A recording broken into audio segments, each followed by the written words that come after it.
Let me go ahead and show you what's going up here on the quilting bed. Something interesting. You're seeing two quilts here. Yes, you are. Dawn brought these over.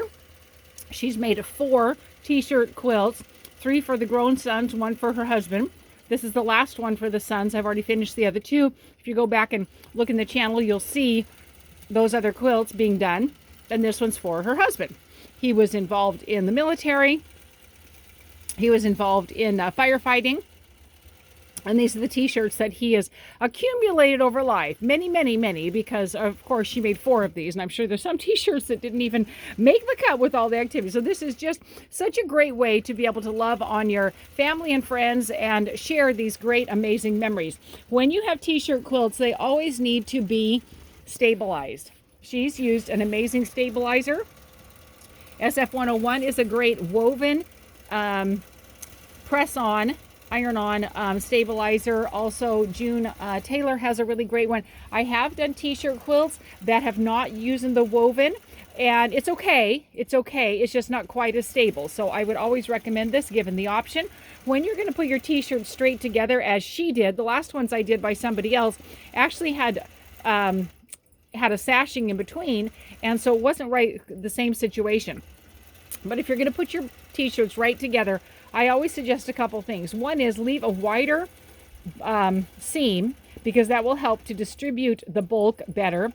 And 2, press those seams open. Same reason. Definitely press them open. Otherwise, we can have a lot of bulk and challenge right there. If you're going to put a sashing in between, just press them out straight toward the sashing, and it will make all the difference. So, a couple things to think about when you're making your t-shirt quilts and how you're putting together. I love how she has a combination, a couple of small pieces here put together, and over here on hubby's, how she has a lot of small pieces. Very, very nice. Very fun cutting right there.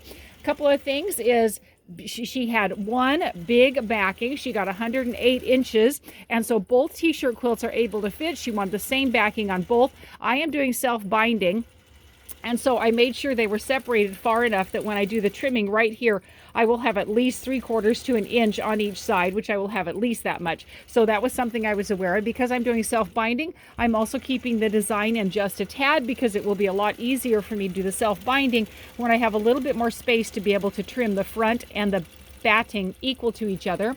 I am slowing the machine down, way down, as you can tell. Normally she runs at a 13. She's probably about a 4 right now. It's just more calm for me to realize, because t-shirt quilts have their own personality, and even though they've been well stabilized, you just never know what's going to happen. So I went ahead and slowed that machine down, and I'm happy about that, to be able to have it at a slower speed where it's not going to be catching anything as easily, because there's no crazy raised logos here. I'm not having to watch out quite as much. Some of them have those really intense logos on them, and it is really hard for it to be able to go over some of those latex areas. Thankfully, these don't happen to have any of them. This is probably the most one right here. It's kind of a latex, so that one will need a little bit more attention. I guess both of these kind of are, but for the most part, they are the lower pile, and so that kind of helps a little bit. Oh, as I'm feeling, there are a couple more. So anyway, we'll give a little bit more attention to a few of these, but for the most part, they're running out very well. I did want to show you, she's actually chosen my lighter weight batting. When someone has a t-shirt quilt or something with a lot of flannel or fleece, I do recommend my lighter weight batting. You don't have to. There's plenty of options out there. I have about 6 styles of batting here, but I'm just saying that this is something I would recommend.